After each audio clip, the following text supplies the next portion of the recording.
Empiricism and Psychological Diagnoses on this edition of Truth and Love.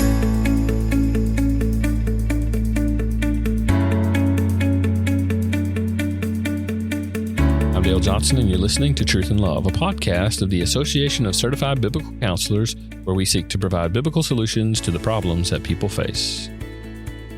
This week on the podcast, I have with me Dr. Jenn Chen. She is ACBC certified. She's taught biblical counseling at seminaries, universities, and at various conferences. She's been featured on biblical counseling observation videos, and recently she published a book called Biblical Counseling and Mental Disorders. Jenn was previously licensed as a clinical psychologist in 2002 after earning a doctorate in clinical psychology and a master's degree in marriage and family therapy from Christian institutions. She was formerly trained in evidence-based practices in psychotherapy.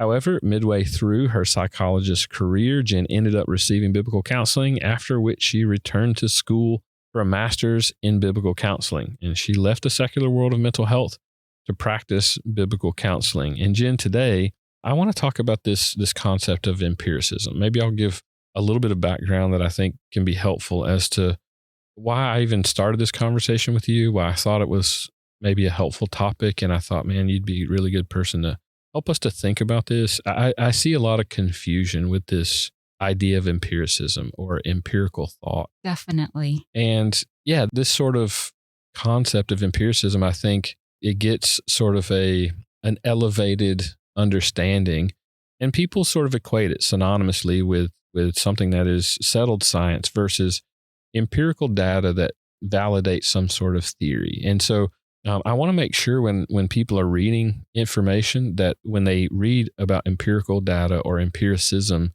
that they understand what that means versus, not putting science as a proper way of thinking about something that, this has been validated. Because the pop world, when it writes, and, some of your more loosely articulated journals will use language like this and maybe not clarify. There's a proper way to think about what's empirical, what's not, what's scientific and what's not. And sometimes I think people confuse that. I'm not sure where we're going to go fully in this conversation, but that was sort of the backdrop at which I wanted us to think about this. So this certainly plays into psychology because, oftentimes I think psychologists are trying to have some integrity and, they're not quintessentially evil in everything that they do. The concept is that, they're trying to have some integrity and not represent all of their findings as being legitimately science. Now we know something in an arrogant way. We use the term empiricism in some way to describe some of the things that they're looking into, the things that they're discovering. So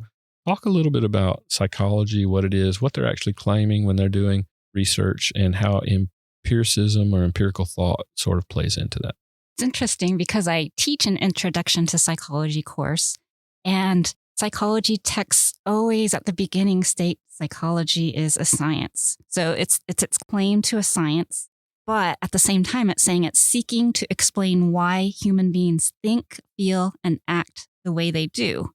And what empiricism is one of psychology's attempts to know little t truth.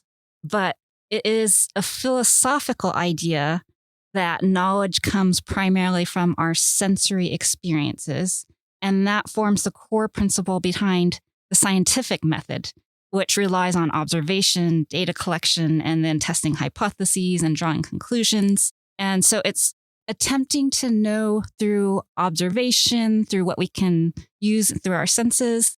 And it's interesting because I was even talking about this. I was thinking about David Powlison's class, Theology and Secular Psychology. And in it, he had this analytic, so this triangle, that we're always going to have information. Well, there's 3 I's. So there's information, and this is like the data that we see, or the description. And then that points to some sort of interpretation or trying to explain, or basically the theory of what we see. And he said that is always going to be distorted if it's not coming from a Godward view. And then the third part of the triangle is now intervention based on how we interpreted the data. And so again, that is going to be affected by theory, but that we have to be careful to separate out information, which again, even in itself, we could talk about Van Til for a little bit, but the presuppositions of what we see because of where we are, that is not ever subjective. There are no brute facts. And so it's just this idea of empiricism can sound very scientific, and it's trying to use a scientific method, but ultimately we're ending up with theories and we're ending up with distorted data. And I think that's important to notice. I want to get to a definition in a way that I think would be helpful.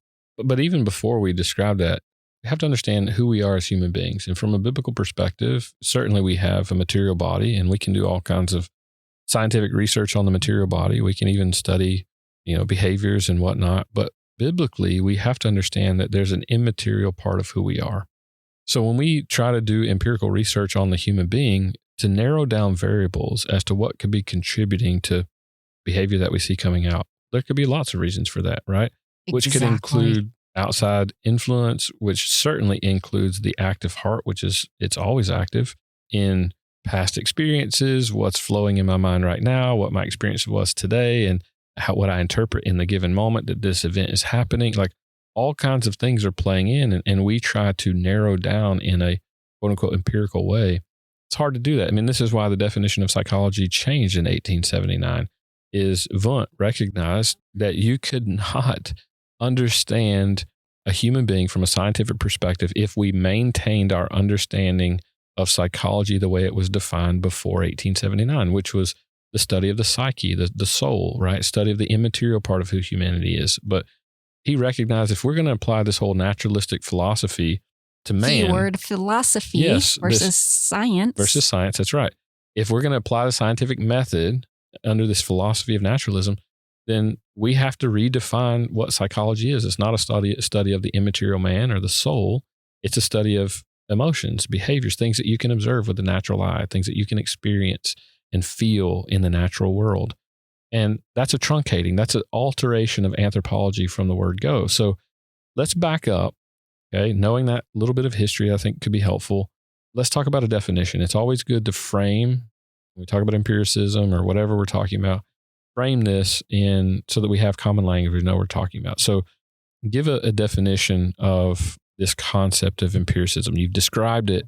Now let's define it. Since people are using it to try to utilize psychological studies as science, I took the definition from the American Psychological Association, and they defined empiricism as an approach to epistemology, which basically is how do we know truth? So an approach to epistemology holding that all knowledge of matters of fact either arises from experience or requires experience for its validation. So we have to be able to test it and revalidate it. They also say that the view that experimentation is the most important, if not the only foundation of scientific knowledge, and the means by which individuals evaluate truth claims or the adequacy of theories and models. So this idea, experimentation, we have to be able to prove it through an experiment or disprove it through an experiment. And that is how we know things. That is how we know truth. And these experiments are what going to prove or disprove a theory. And again, a theory is not a science. A theory is, again, that explanation of why we see the data. It isn't scientific in itself. That's a really important distinction that you just made. And I think that plays into how we would understand what you just gave as a definition. And you can already begin to see based on this definition, if you're paying attention, that this creates problems when we're talking about a biblical understanding of studying man, right? Because as I mentioned, there's an immaterial part. And so we start to see different problems when we're trying to study. I don't know if you're going to talk about this later, but one of the things we see is people get so confused between cause and correlation.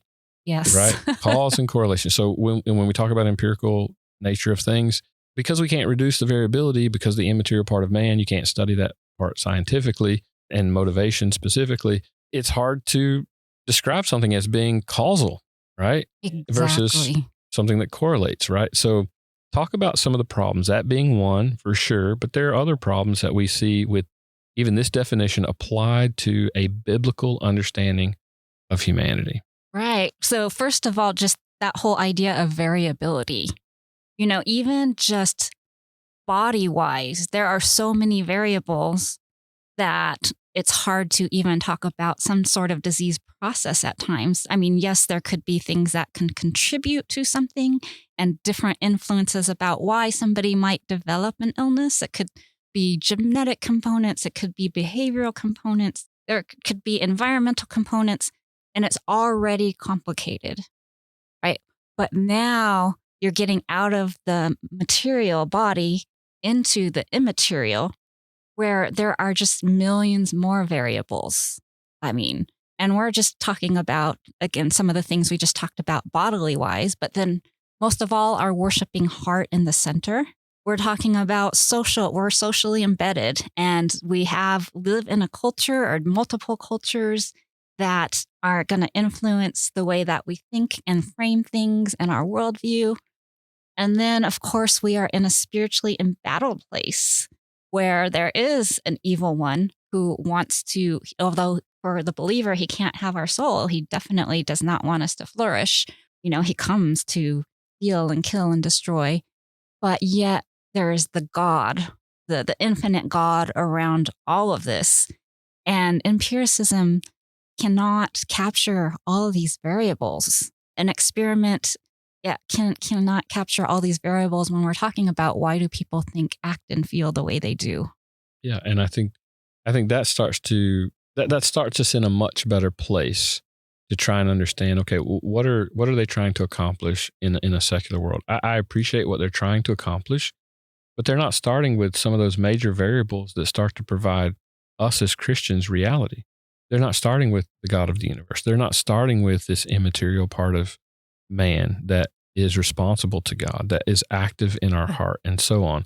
But not just this whole concept of the inability of what empiricism can do. There are other problems, right? Like you and I've talked even before about things like, rationalistic thinking and other problems. Just describe some of those problems that might arise when we're describing empiricism. I think the biggest thing is, how do you find certainty apart from God's revelation? When he explains he explains who we are. He's the creator of the universe and how it runs, and even after the fall and what is to come.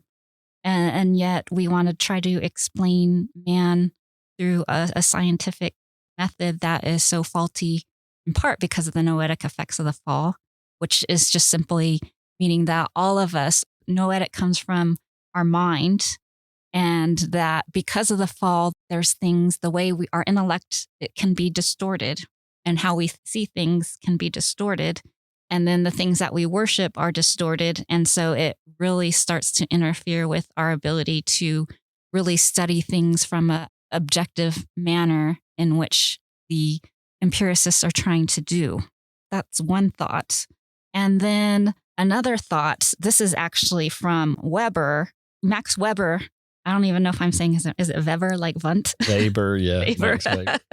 But he was an economist and also a student of human behavior. So we would say psychologist. But he really cautioned that empirical knowledge never includes all the facts, that it has to be narrowed down to narrow situations. And so when we get data, that it's still very abstract.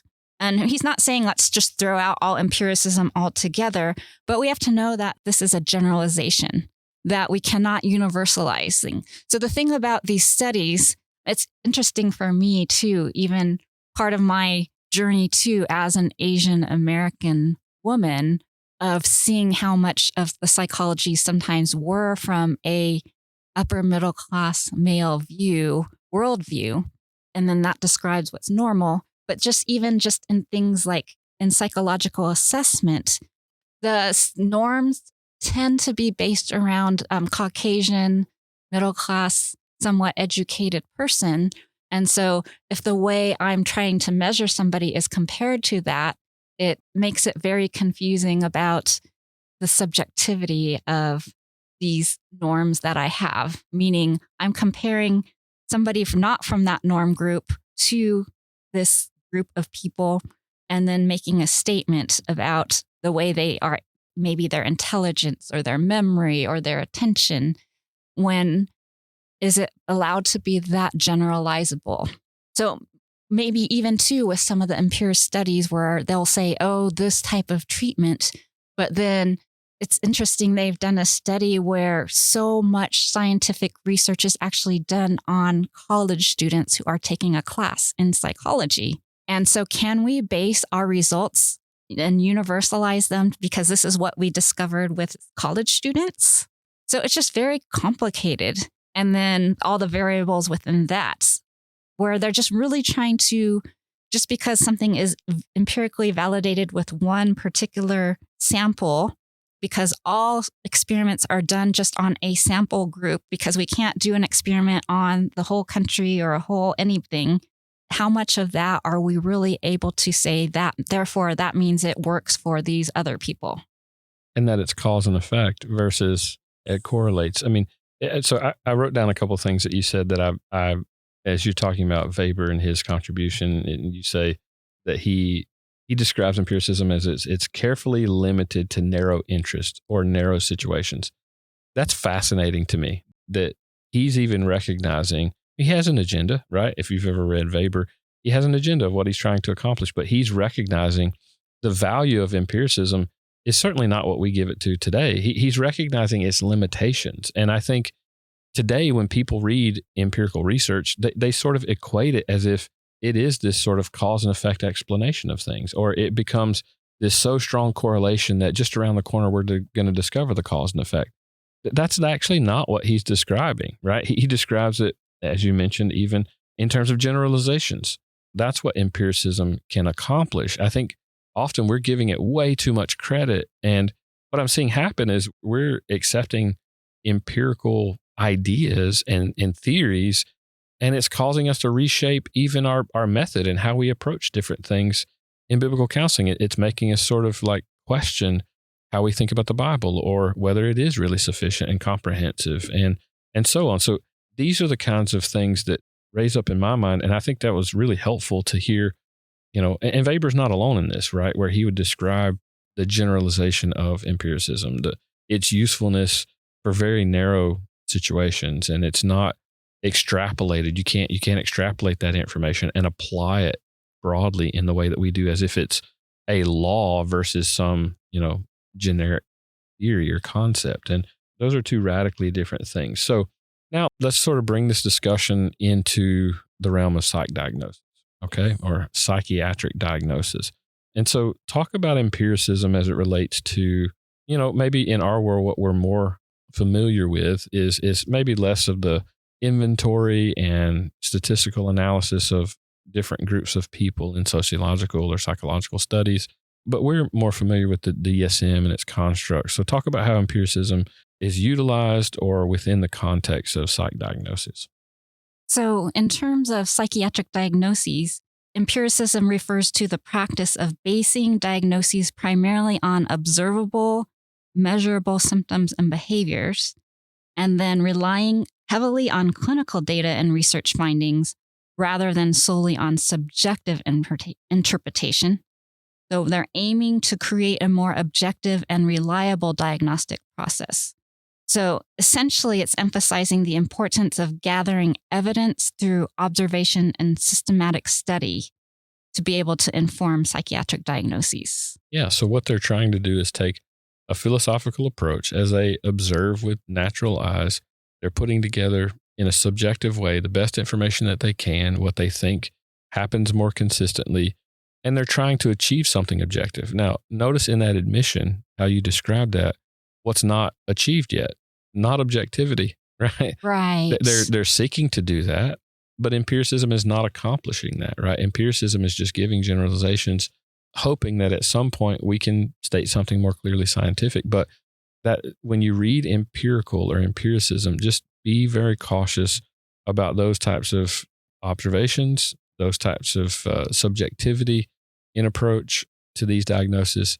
And so I just want us to be cautious about this. So maybe a final word as you think about what helps you, Jen, when you're reading pop science, pop psychology, or even legitimate research, and what helps you discern when you're reading and you see things that use terms like empirical or empiricism or an empirical approach to this, or trying to validate something by using that language. What helps you when you think? How do you categorize it? How do you put it properly so that it makes sense, where you're giving them credit for what they're doing, but you're not also giving them credit beyond, as if this is cause and effect helping me to understand fully. So help us to understand how you discern that. I had the blessing of being under a supervisor who was actually a forensic psychologist. And he actually really taught me to think through, how would this look like in front of a jury? And so for me, I would think through, how would this look through a jury of some of the finer research psychologists I know? And interestingly enough, you and I had this conversation. So now one of the hot terms is evidence-based practice. But before evidence-based practice, they used to use the term empirically validated. And so I think both of those terms are kind of used almost as a marketing tool. When we think about evidence-based practice, it sounds so professional and so medical and so scientific, but there is not a consensus actually what makes an evidence-based practice. And so pretty much if you could find 2 studies and submit it, then somehow you get this title, but it makes it sound like you're getting this very scientific treatment that works. What I am thinking through is more of how many studies are there, who have they been done on? And even in that case, I am thinking, so I actually worked in the inner city, that, okay, this worked for a middle class Caucasian group that is probably picked for this study. Does that mean it's going to work for my African American group here in the inner city with totally different context, different education, everything like that? And then I think before I was thinking more clearly, it was like I was just trying. I think sometimes when you're downstream, meaning you're sitting across from the patient or the client, the counselee, you're just thinking, what do I need to do? Pragmatics of how can I best help them? And then what is the research saying, and not having a lot of time to think through it. But then the more I practiced evidence-based practice, I could see that, that's once you start changing it, then it's no longer the evidence-based practice, because you've changed from the protocol of the actual evidence-based practice. And so plus the people who did the evidence-based practice, who were actually did the study, meaning they were the ones who conducted the therapy, were very highly trained in a very specific setting with a very specific group of people.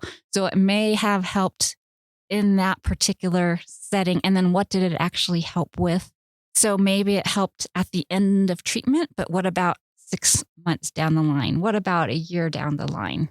What about all the people that dropped out? For me, the larger body and the more diverse type of people, but I'm still just thinking but the outcome is still just going to be about, did their depression decrease? Did their anxiety decrease? Did their automatic thoughts? So some of it too is, what is the theory behind the treatment and what do they consider the proper outcome?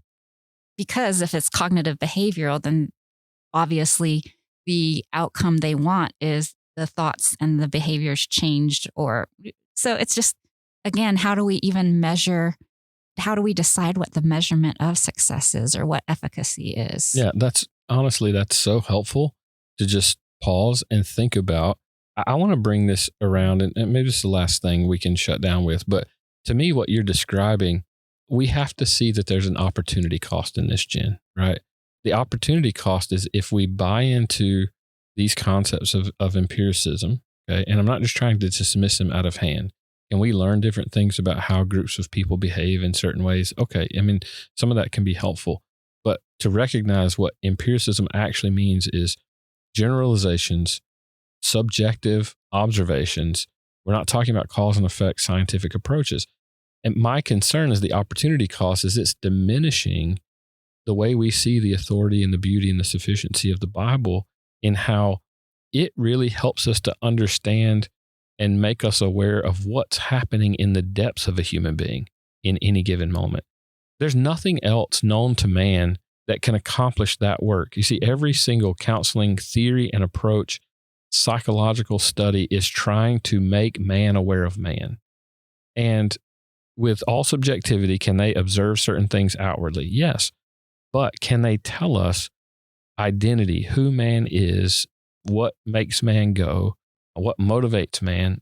Nothing human-made or human-discovered can help us to understand that, because the Bible lays claim to that role, and only the Scripture, by the power of the Spirit, can make us laid bare, fully exposed and naked, as the writer of Hebrews says in Hebrews 4:13.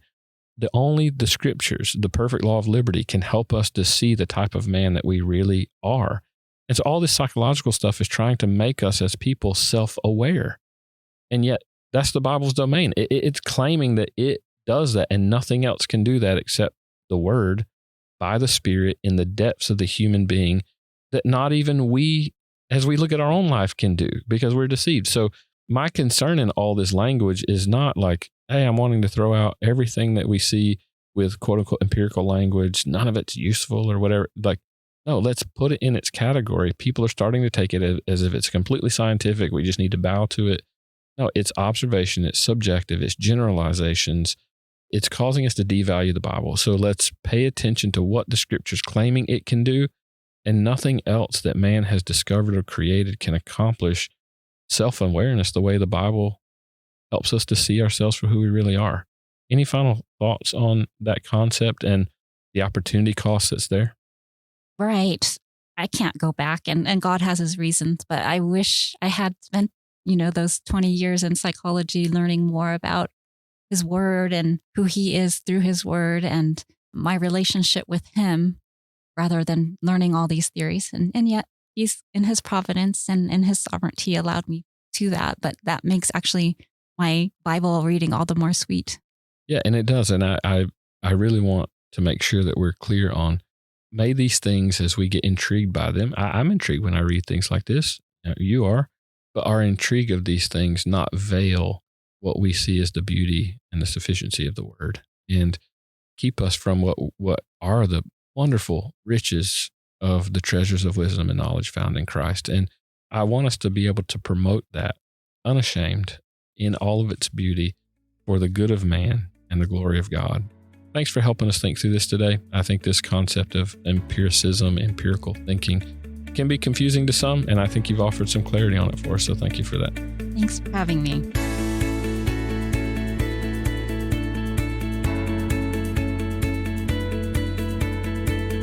You're listening to Truth and Love, a podcast of ACBC.